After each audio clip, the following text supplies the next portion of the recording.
that you make your pleasure of your pains, I will no further chide you. I could not stay behind you. My desire more sharp than filed steel did spur me forth. And not all love to see you, though so much as might have drawn one to a longer voyage, but jealousy would might befall your track, being skilless in these parts, which to a stranger, unguided and unfriended, often prove rough and unhospitable. My willing love, though rather by these arguments of fear, set forth in your pursuit. Oh, my kind Antonio, I can no other answer make but thanks and thanks. Well, what's to do? Should we go see the relics of this town? Tomorrow, sir. Let's first go see your lodge. Oh, I am not weary, and 'tis long tonight. I pray you let us satisfy our eyes with the memorials and things of fame that do renown this city. Would you pardon me? I do not without danger walk these streets. Once in a sea fight gets the count his galleys. I did some service. No such, no indeed. That were I ta'en in this place, it would scarce be answered. Oh, the life who slew a great number of his people? The offense is not of such a bloody nature, albeit the time and quality of the quarrel might well have given us bloody argument. It might have since been answered in repaying what we took from them, which for traffic's sake most of our city did. Only myself stood out, for which if I be lapsed in this place, I shall pay dear. Well, do not then walk too open. Doth not fit me. Hold, sir. Here's my purse. In the south suburbs, at the Elephants is best to lodge. I will bespeak our diet while you beguile the time and feed your knowledge with viewing of the town. There you shall have it. But why out of your purse?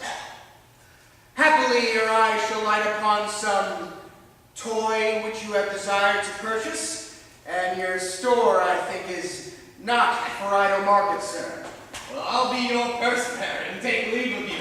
For an hour! To the Elephants! I do remember.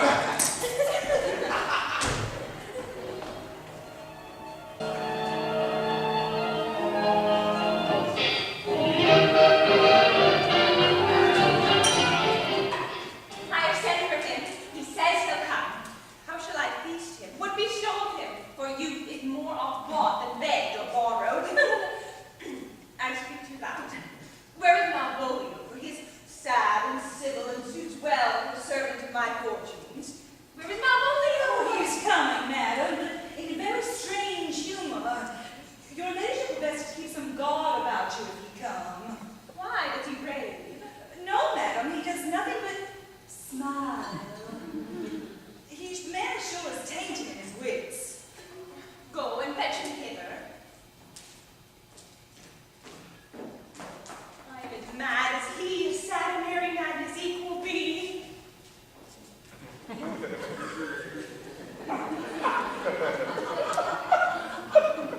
What ho, Malvolio? Sweet lady, ho. Ho. Smilest thou? I send thee upon a sad occasion. Sad, lady. I could be sad. This does make some obstruction in the blood, this cross gartering. But what of that? If it please the eye of one, it is with me as the very true sonnet is. Please one, and please all. How dost thou, man? What is the matter with thee? Well, not black in my mind, though yellow in my legs. It did come to his hand, and command shall be executed. I think we do know thee, sweet Roman hand. Wilt thou go to bed, Malvolio? To bed. Sweetheart, and I will come to thee. God comfort thee. Why dost thou smile and kiss thy hand so oft? How do you, Malvolio? At your request! Yes, nightingales answer daws. Why appear you with this ridiculous boldness before my lady? Be not afraid of greatness. What meanest thou by that, Malvolio? Some are born great, some achieve greatness, What sayest thou? and some have greatness thrust upon them. Surely. Remember who commended thy yellow stockings?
the letter. She sends him on purpose that I may appear stubborn to him, for she incites me to this in the letter. Cast thy humble sloth, says she. Be opposite with the kinsman, surly with servants, let thy tongue tang with arguments of state. Put thyself into the trick of singularity. I have lied her, but it is Jove's doing, and Jove made me thankful. And when she went away now, let this fellow be looked to. Fellow. Not Malvolio, nor after my degree, but fellow. Why, everything adheres together, that no dram of a scruple, no scruple of a scruple, no obstacle, no incredulous or unsafe circumstance, what can be said? Nothing that can come between me and the full prospect of my hopes. Well, Jove, not I, is the doer of this, and he is to be thanked. Ooh, which way is he in the name of sanctity? With all the devils in hell withdrawn and little and legion and self-possessed to get out, speak to him. Here he is. What's with you, son? What's with you, man? Go off! I discard you. Oh. Let me enjoy my private. Go off.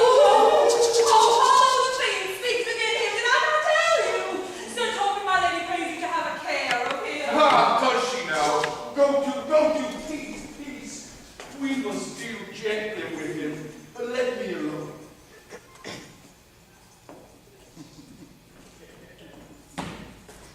How do you, Malvolio? How is it with you? Oh, what, man? Defy the devil. Consider he's an enemy to mankind. Do you know what you say? Who are you? And you speak ill of the devil, how he takes it.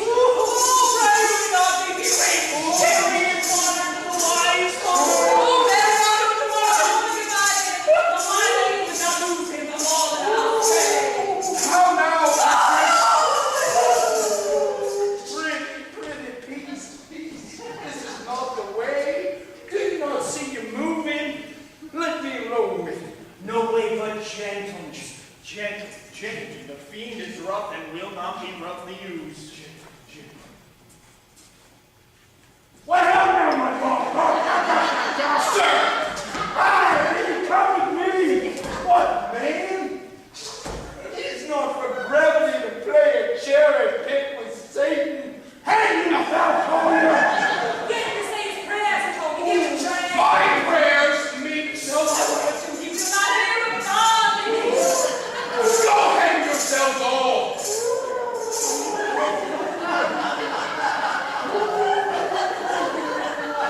You are idle, shallow things. I am not of your element.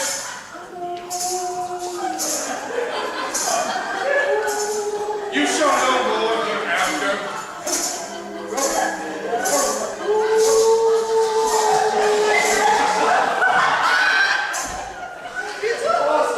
If this were played upon a stage, I could be nevertheless in a probable fiction. Why, his very genius has taken the infection into the past. Nay, pursue him now, lest it devise air and taint. Why, we shall make him bad indeed. Oh, the house will be quiet. We will have him in a dark room and bound. My niece is already in the opinion that he's mad. We may carry it thus for our pleasure in his penance till our very pastime, tired out of breath, prompt us to have mercy on him. At which time we will bring this device to the bar and crown thee for a finder of merit. Oh, but see, more matter for a May morning. Here's the challenge. Read it. Warrant. There's vinegar and pepper in it. It's so saucy. Aye, it is, I warrant. Do but read. Oh,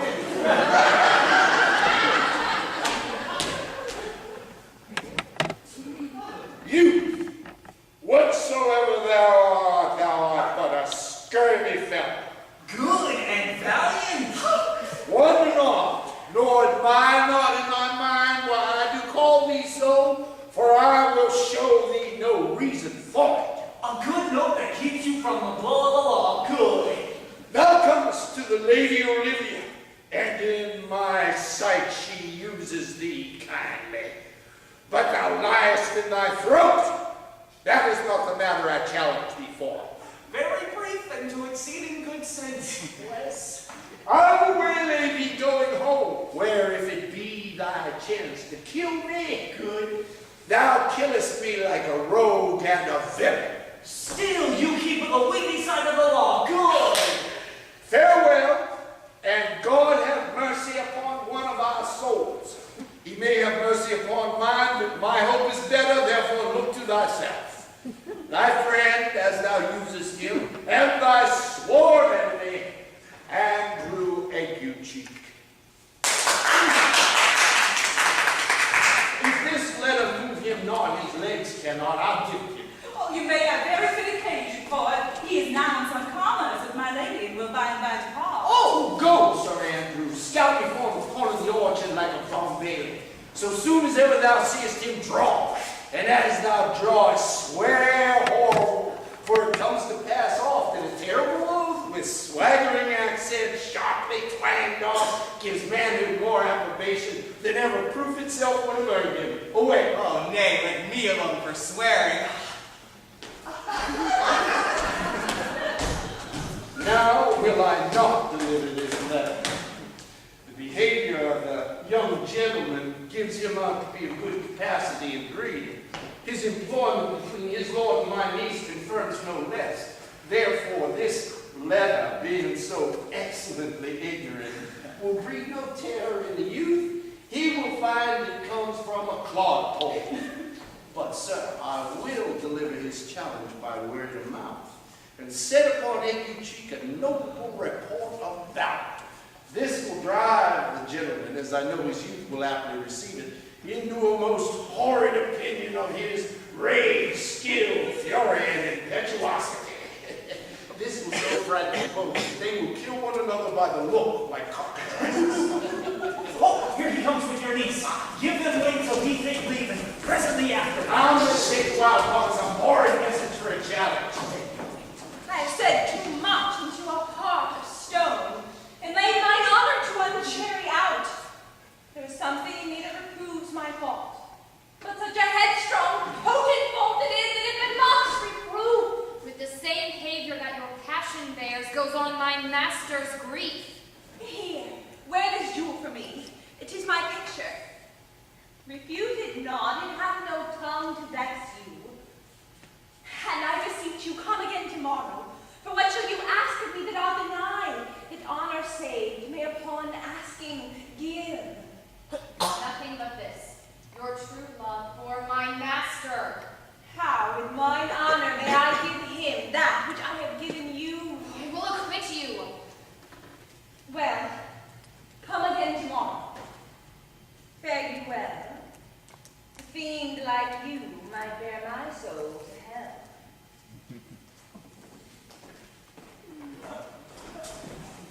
General, God's sake! And you, sir. That defense thou hast betake thee to it. Of what nature the wrongs are thou hast done him, I know not, but thy interceptor, full of despite, bloody as the hunter, attends thee at the corner of the orchard. Dismount thy talk, the air in thy preparation, for thy assailant is quick, skillful, and deadly. You mistake, sir. I am sure no man has any quarrel to me. My remembrance is very free and clear from any image of offense done to any man. No, you'll find it otherwise, I assure you. Therefore, if you hold your life at any price, betake you to your God. For your opposite hath in him what youth, strength, skill, and wrath can furnish man with all. I pray you, sir, what is he? Oh, he is knight, dubbed with unhatched blade and unconquered consideration, but he is a very devil in private brawl. Souls from bodies hath he divorced 3, and his incensement at this moment is so implacable that satisfaction can be none but by pangs of death and sepulchre. Hobnob is his word, gift or take. I shall return again into the house and desire to count the lady. I have no fighter. I have heard of some kind of men that put quarrels purposely on others to taste their valor. But like this, the man of that court. So no, his indignation indignation derives itself out of a very competent injury. Therefore, get you on and give him his desire. Back you shall not to the house, unless you undertake that with me, which with as much safety you might answer him. Therefore, get you on, or strip your sword stark naked, for meddle you must, that's certain, before swear to where I am about you. This is as uncivil as strange. I beseech you, do me this courteous office as to know the knight what my offense to him is. It is something of my negligence, nothing of my purpose. I will do it. Signor Vesti, stay you by this gentleman till my return. Pray, sir, do you know this matter? I know the knight is incensed against you, even to a mortal bitterment. But nothing of the circumstance more. I beseech you, what manner of man is he? He is indeed, sir, the most skillful, bloody, and fatal opposite you could have possibly found in any part of Illyria. Will you walk towards him? I will make your peace with him, if I can. I should be much bound to you for it. I am one that had rather go with Sir Priest than Sir Knight. I care not who knows so much of my mettle. Why, man, he is a very devil. I have not seen such a virago. I have passed with him, rapier, scabbard, and all, and he gives me the stuck in with such a mortal motion it was inevitable. And on the answer, he pays you as surely as your feet hit the ground they step. Oh, Pox, let it all not meddle with him. Oh, aye, he will not now be pacified. Festi can scarce hold him on. Oh, plague on it! And I'm knocking him down, using some cunning and fence, I just see him damn. Here I have challenged you! Oh, let him let the matter slip, and I will give him my horse, Great Capulet. I will make the motion. Stay you here and make a good show on it. This shall end without the perdition of souls. Mary, I'll ride your horse as well as I ride you. I have his horse to take him on a quarrel. I've persuaded him that the use of devil. He is as horribly conceited of him and pants and looks pale as if a bear were at his heels. There is no remedy, sir. He will fight with you for his own sake. Mary, he hath better bethought him of his quarrel, and finds that now scarcely be worth talking of. Therefore, draw for the supportance of his vow. He protests he will not hurt you. May God defend me. A little thing would make me tell him how much I lack of a man. Keep ground if you see him furious. Come, Sir Andrew, there is no remedy. He will, for his own sake, have one bout with you. He cannot, for the duello, avoid it. But he has promised me, as he is a gentleman and a soldier, he will not hurt you. Come on, do it. Oh, praise God, he keeps his oath. I assure you 'tis against my will.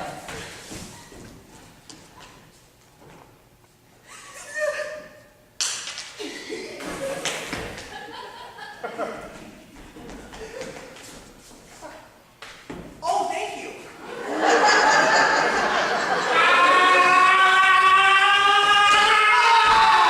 Put up your weapon! If this gentleman has benefits, I take the fault on me. If you offend him, I, for him, defy you. You, sir. Well, what are you? One, sir, that for his love dares yet do more than you have heard him brag to you he will. Nay, if you be an undertaker, then I am for you. Oh, good sir, behold! You're coming out, officers! I'll be with you anon. Tracer, put your weapon up as you please. Oh, marry, sir, I will. And for what I promised, I'll be as good as my word. He will bear you easily and raise well. This is the man to do thy office. Antonio, I arrest thee at the suit of Count Orsino. You do mistake me, sir. No, sir, no job. I know your favor well, though he wears no sea cap on his head. Take him away. He knows I know him well. I must obey. The Count was seeking you, but there's no remedy. I shall answer him. What will you do now my necessity makes me ask you for my purse? Increase me much more what I cannot do for you than what befalls myself. You stand amazed, but be of comfort. Come, sir, away. I must retrieve you some of that money. What money, sir? For the clear kindness you showed me here in part made counted by your present trouble. But my lean and little ability, I'll lend you something. My having is not much. I'll make division of my present with you. Hold, there's half the coffer. Will you deny me now? Is possible possible that my deserts to you can lack persuasion?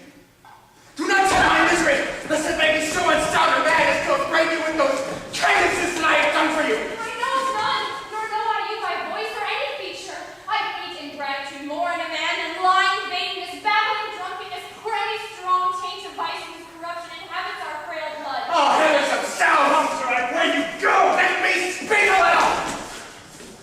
This youth that you see here, I stretched one half out of the jaws of death, relieved him with such sanctity of love to his image, which methought did prove most venerable worth, did I devotion. What's that to us? The time goes by. Away! But oh, how vile and idle proves this God. Thou hast, Sebastian, done good feature shame. In nature, there's no blemish but the mind. None can be called deformed but the unkind. Virtue is beauty, but the beauty is evil. Our empty trunks, a flourish by the devil. The man goes mad! Away with him! Lead me on! Methinks his words do from such passion fly that he believes himself. Sacred not I, oh prove true, imagination, oh prove true, that I, dear brother, be not ta'en for you. Come here tonight, come here this festive.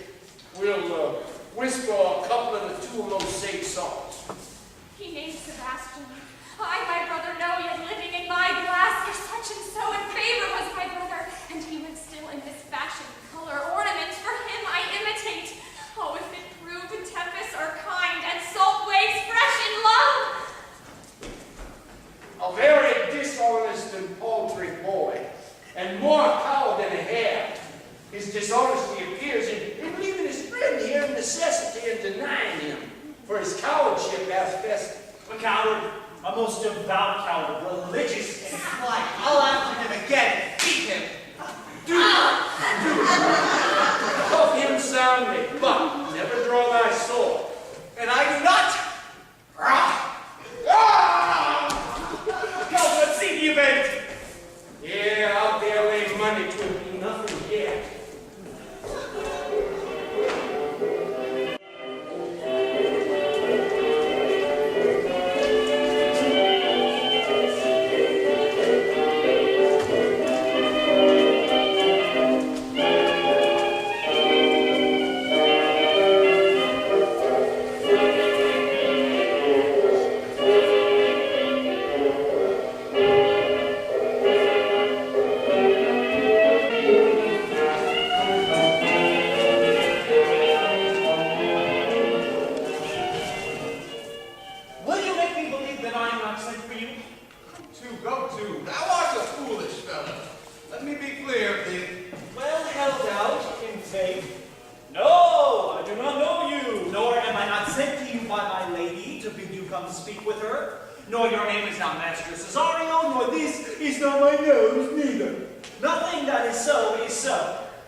Nay, then I must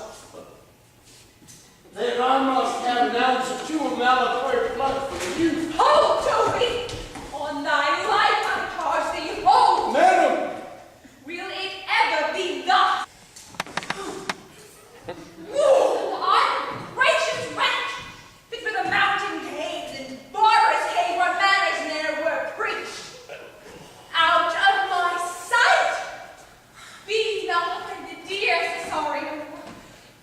Rules be wrong! I prithee, gentle friend, let thy fair wisdom, not thy passion sway in this uncivil and most unjust extent against thy peace. Go with me to my house, and hear thou there how many fruitless pranks this ruffian hath botched up, that thou thereby mayst smile at this. Well, thou shalt not choose but go, do not deny. Don't be shrew his soul for me. He started what more art of mine in thee. What relish is in this? How runs the stream? I'm mad, or else this is a dream. Oh, let fancy still my sense and let thee steep. Thus be to dream, still let me sleep. Nay, I prithee come. Would thou wouldst be ruled by me? Madam, I will. Oh, say so, and so be.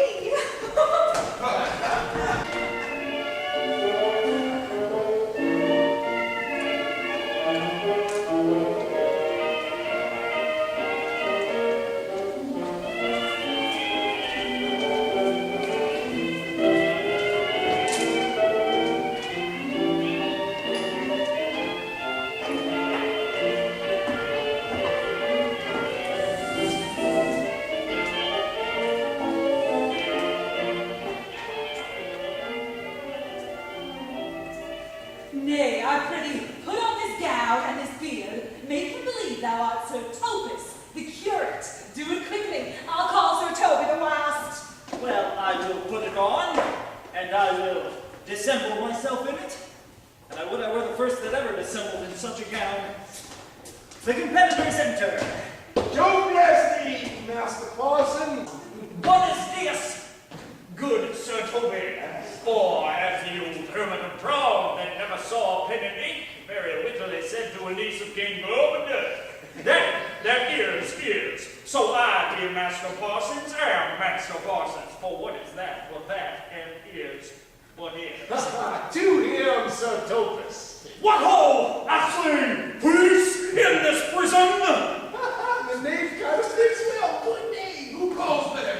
Sir Topus the curate to visit Malvolio the lunatic. Sir Topus, good Sir Topus, go to my lady. Out!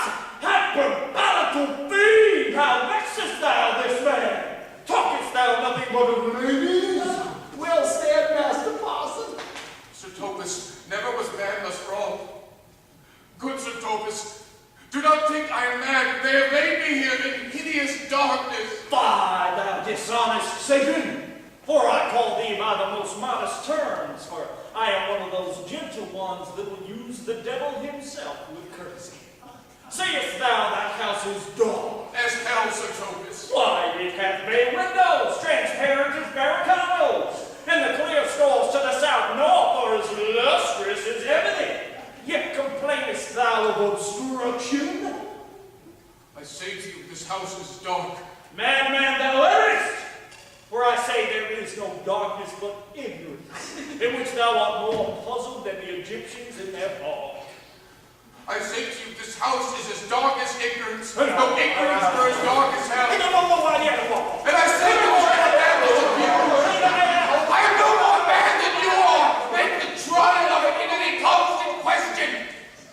What is the opinion of Pythagoras concerning wildfire? That the soul of our Grandel might happily inhabit a bird. What thinkest thou of his opinion? I think nobly of the soul, and no way approve his opinion. Fare thee well. Remain thou in darkness. Thou shalt hold the opinion of Pythagoras. Ere I will allow thou wits, and feel trick in a woodcock, lest thou disposes of the soul of thy Grandel. Fare thee well. Sir Topus! Sir Topus! Thou most exquisite Sir Topus. May I draw waters? him. I would we were well rid of this knavery. If he may be conveniently delivered, I would he were. For I am now so far in offense with my niece that I cannot pursue with any safety this sport to the upshot. Come by and by to my chamber. Hey, Robin, John Robin, tell me how thy lady does. Fool! My lady is unkind to thee. Fool! Alas, why is she so? Fool, I say! Shut up, shut up! Who calls, huh? Good fool, as ever thou wilt deserve well at my hand, help me to a candle, and pen, ink, and paper. Master Malvolio? I, good fool. Alas, sir, how fell you beside your 5 wits? Fool, never was man so notoriously abused. I am as well in my wits, fool, as thou art. But as well, and you be mad indeed if you be no better in your wits than a fool. They have your property, keep me in darkness, send ministers to me, asses, and do all they can to face me out of my wits. If I should what to say, here comes the minister. Malvolio, Malvolio, thou wouldst the heavens restore. Endeavor thyself to sleep and lead thy vain bibble. Sir Thomas, Maintain your words with him, good fellow. Who I, sir? Not I, sir. God be with you, good Sir Topus. Marry, young man! I will, sir. I will. fool, I said! Alas, sir, be patient. What say you, sir? I am shent for speaking to you. Good fool, help me to some light and some paper. I am as well in my wits as any man in Illyria. Well, a day that you were, sir. By this hand I am. Good fool, some ink, paper, and light, and convey what I will set down to my lady. It shall advantage thee more than ever the bearing of letter did. Well, I will help you to it. But tell me true. Are you not mad indeed, or do you but counterfeit? Believe me, I am not. I tell thee true. Hey, I'll never believe a madman till I see his brains. But I will help you to light and paper and ink. Fool, all requited in the highest degree, I prithee be gone. I am gone, sir, and anon, sir, adieu, good Grandel. I am gone, sir, and anon, sir,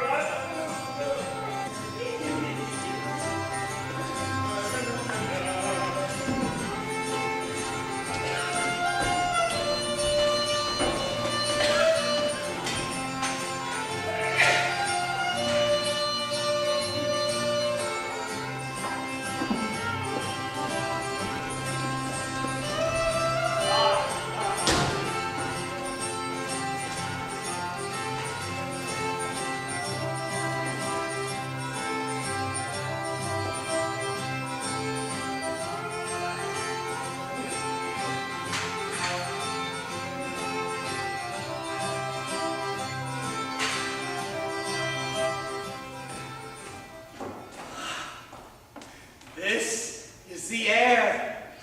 That is the glorious sun. This, I do see it and feel it. Though it is wonder that enwraps me thus, yet 'tis no madness. Where's Antonio then? Could not find him at the Elephant. Yet there he was. And there I found this credit, that he did range the town to seek me out. His counsel now might do me golden service.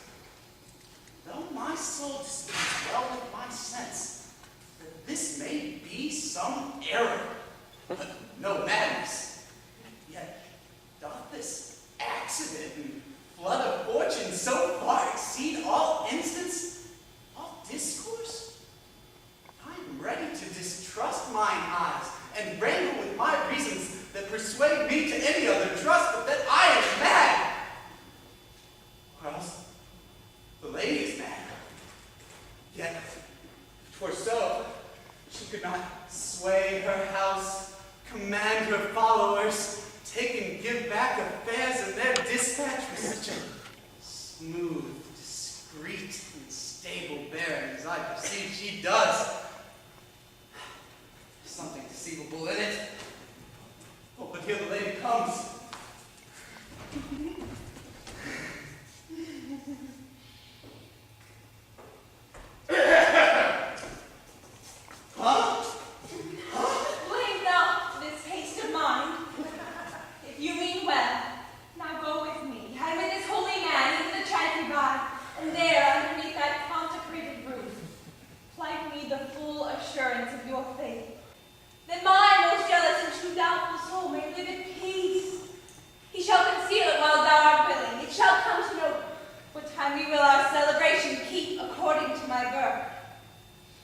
What do you say?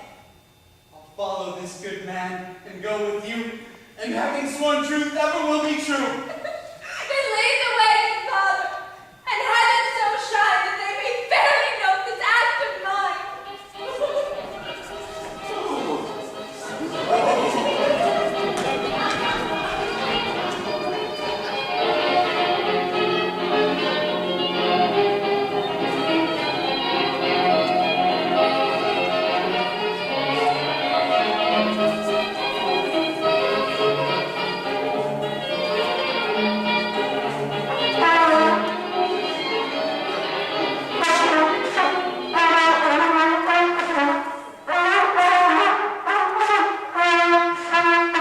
Belong you to the Lady Olivia.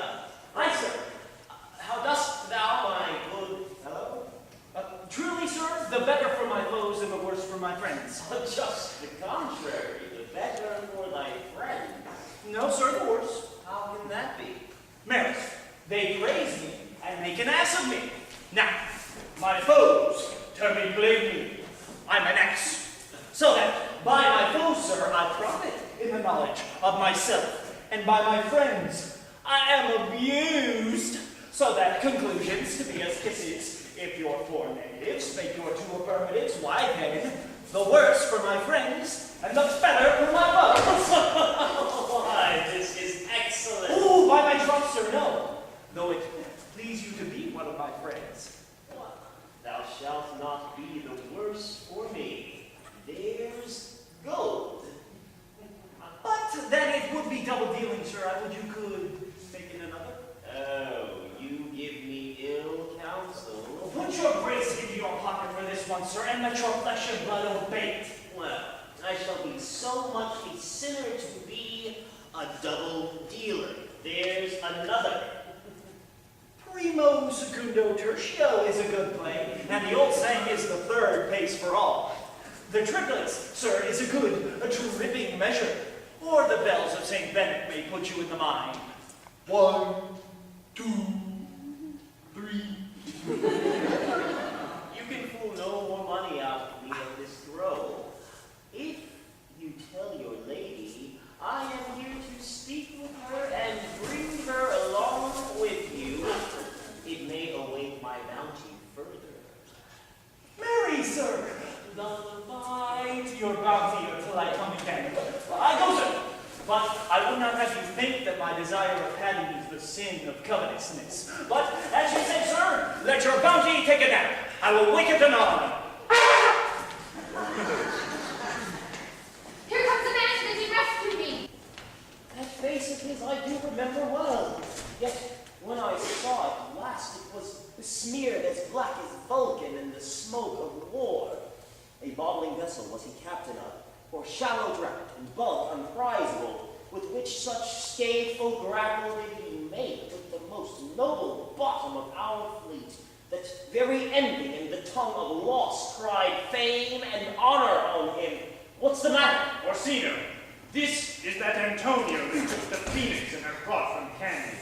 And it is he that did the tiger board when your young nephew Titus lost his leg. Here in the streets, desperate of shame and state, in private brabble did we apprehend him. He did me kindness, sir, drew on my side, but in conclusion put strange speech upon me. I know not what 'twas, but distraction. Notable pirate, thou salt water thief, what foolish boldness has brought thee to their mercies, whom thou, in terms so bloody and so dear, hast made thine enemies? Orsino, noble sir, be pleased that I shake off these names you give me. Antonio never yet was thief or pirate, though I confess on basing ground enough. Orsino's enemy. A witchcraft drew me hither. That most ungrateful boy there by your side. From the rude seas enraged and foamy mouthed did I redeem. A right past hope he was. His life I gave him and did thereto add my love without retention or restraint. All his in dedication. For his sake did I expose myself, pure for his love, into the danger of this adverse town. Drew to defend him when he was beset where I've been apprehended his false cunning, not meaning to partake with me in danger. Taught him to face me out of his acquaintance. I grew a 20 years removed thing while one would wink, deny me my own purse, which I had recommended to his use that half an hour before. How can this be? When came he to this town? Today, sir, and for 3 months before, no interim, not amid its vacancy, both day and night did we keep company.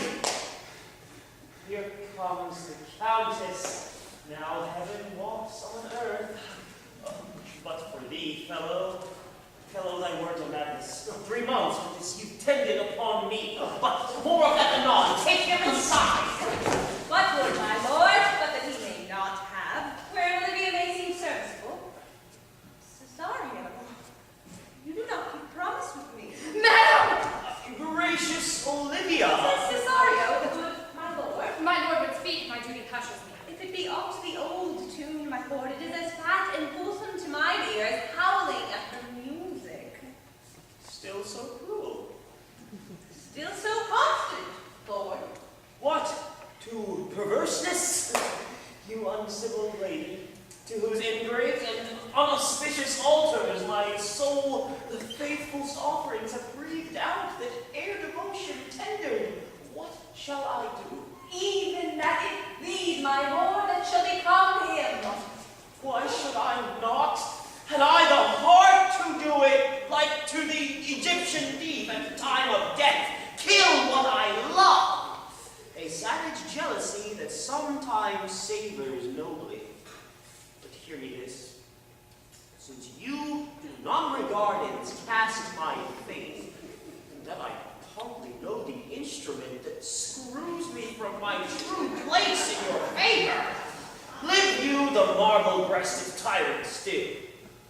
But this minion, whom I know you love and whom, by heaven, I swear I tender dearly, him will I tear out of that cruel eye where he sits crowded in his master's spine.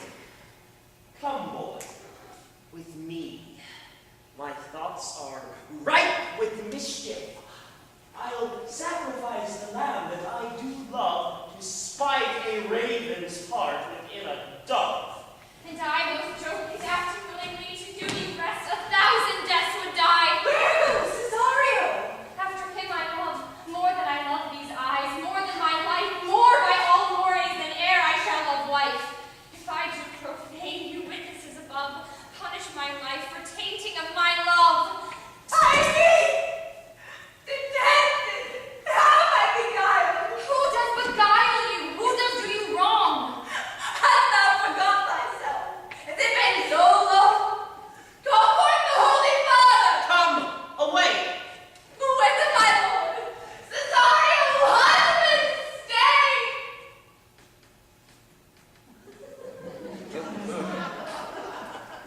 Husband?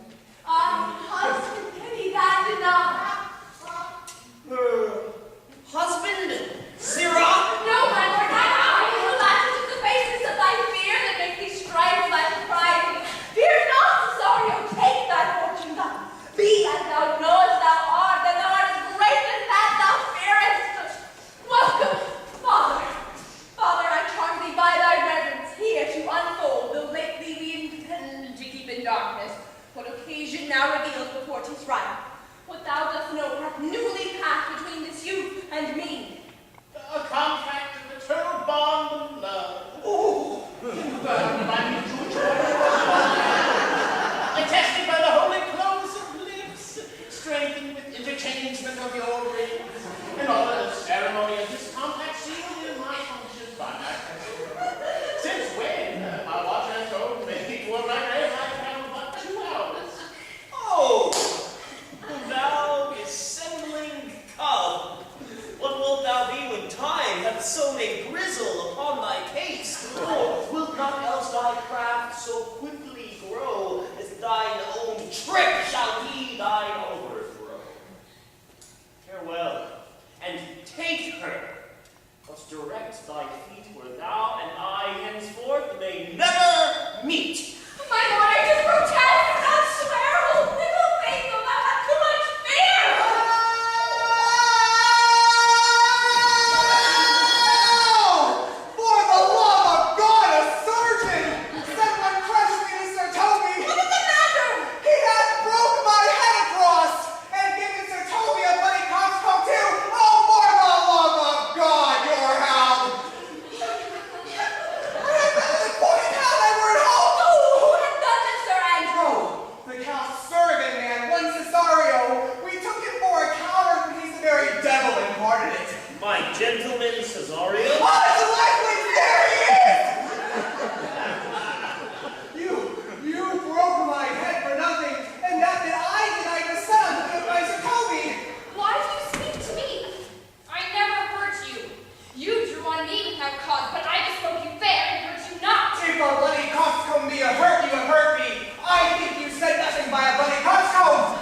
your other gates than he did. How now, gentlemen? How is it with you? That's all one. Hurt me in his yen on.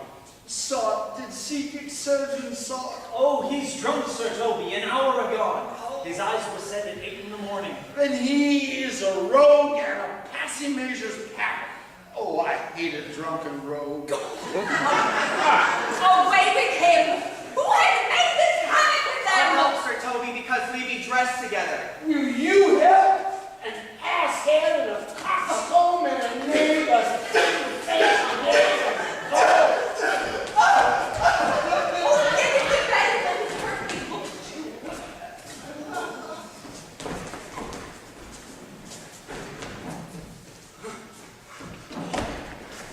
I'm sorry, madam, I have hurt your kinsman, but had it been the brother of my blood, he must have done no less with wit and safety. Throw a stranger God upon me, and by that I do perceive it hath offended you. Pardon me, sweet one, even for the vows we made each other but so late ago. One face, one voice, one habit, and two persons? A natural perspective that is and is not. Antonio! Oh, my dear Antonio! How have the hours racked and tortured me since I lost thee? Sebastian, are you? Fearest thou that, Antonio? How have you made division of yourself? The Jew is not more twin than these two creatures. Which is Sebastian? Most wonderful.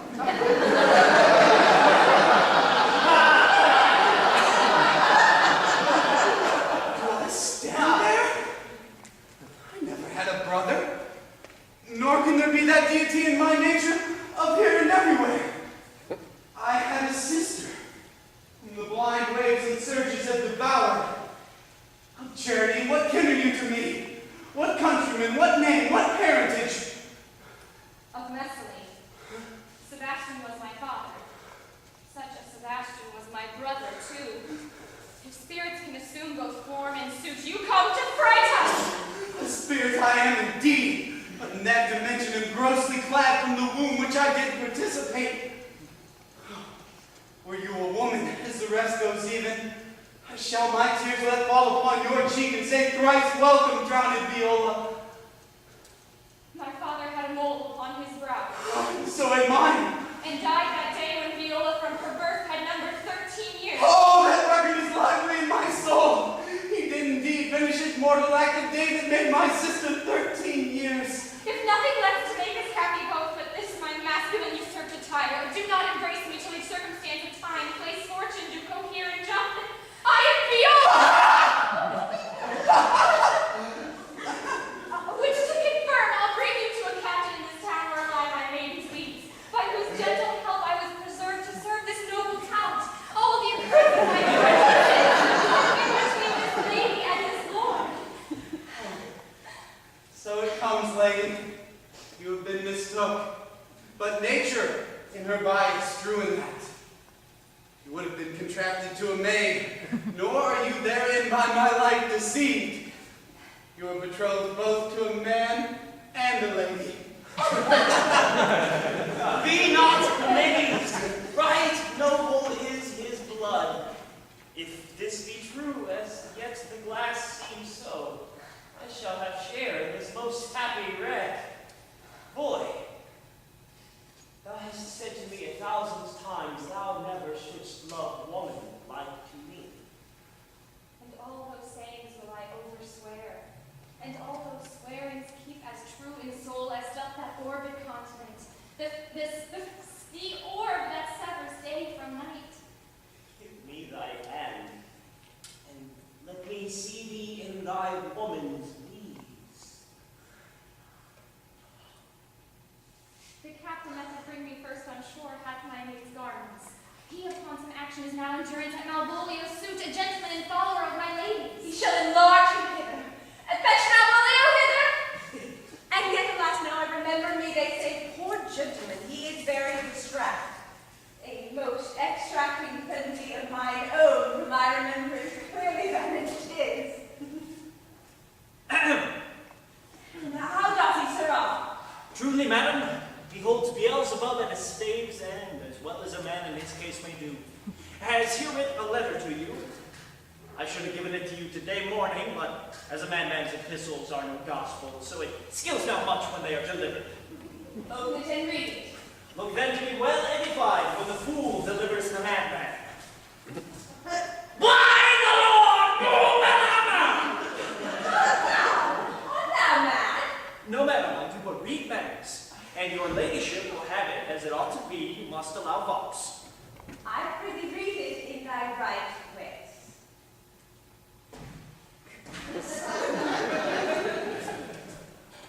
By the Lord, madam, you wrong me, and the world shall know it. Though you have put me into darkness and given your drunken cousin rule over me, yet have I the benefit of my senses as well as your ladyship. I have your own letter that induced me to the semblance I put on, with the which I doubt not but to do myself much right, or you much shame. Think of me as you please, I leave my duty a little unthought of, and speak out of my injuries. The madly used Malvolio. Did he write this? I meant this savors not much distraction. See him delivered, Presley. Bring him hither. My lord, so please you, these things further thought on, to think of me a sister, as a wife. One day shall crown the alliance on it, so please you here, at my house and at my proper cause. Madam, I am most apt to embrace your offer. Your master quits you, and for your service done him, so far beneath your soft and tender breeding, so much against the metal of your sex. And since you called me master for so long, here's my hand. You shall from this time be your master's mistress. Your sister! You are she! Brother!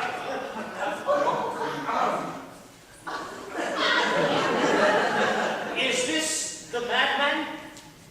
I, this same. How now, Malvolio?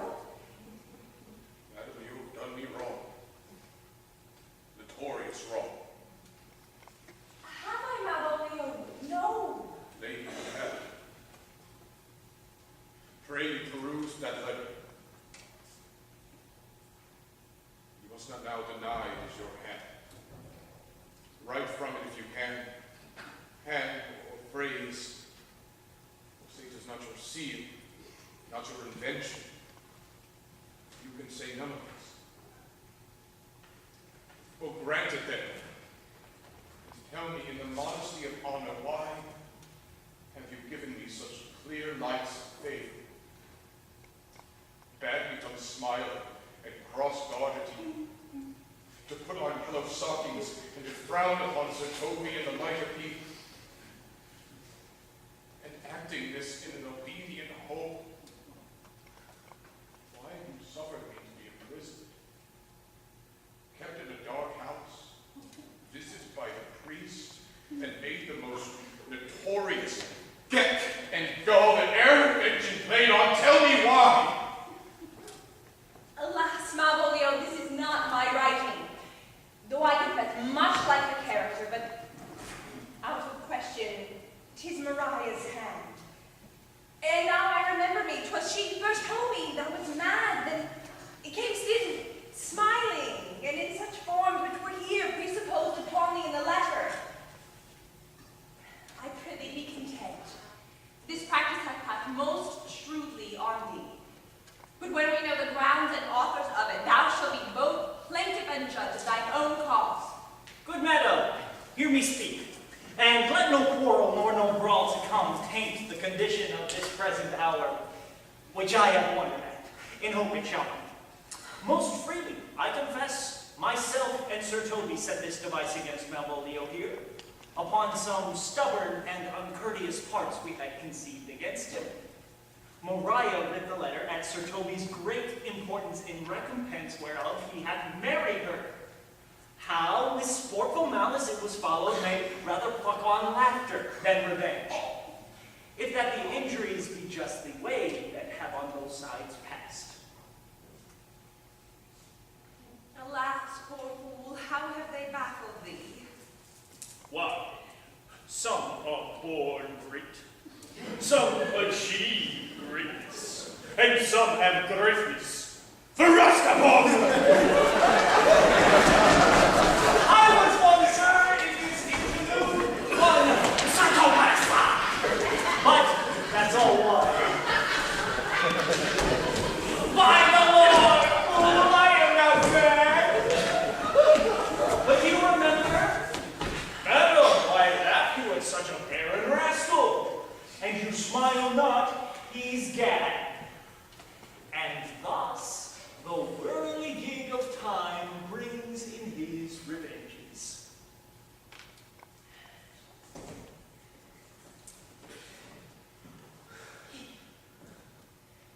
I will be revenged on the whole pack of you!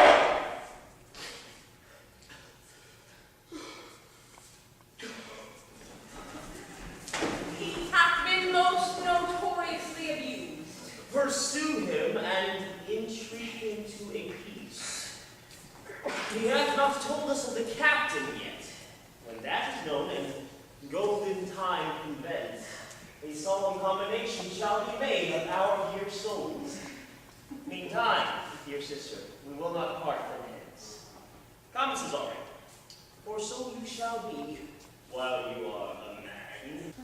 But when in other habits you are seen, or Sina's mistress, and his fancies queen. When that I was a little tiny boy, with the hay-ho, the wind and the rain, the wind and the rain. A foolish thing was but a toy, for the rain raineth every day, it raineth every day. But when I came to man's estate, with the hay-ho, the wind and the rain, 'gainst knaves and thieves men shut their gates, for the rain it raineth every day, it raineth every day. A great while ago the world begun, with the hay-ho, the wind and the rain. But that so on our play is done, and we shall strive to please you every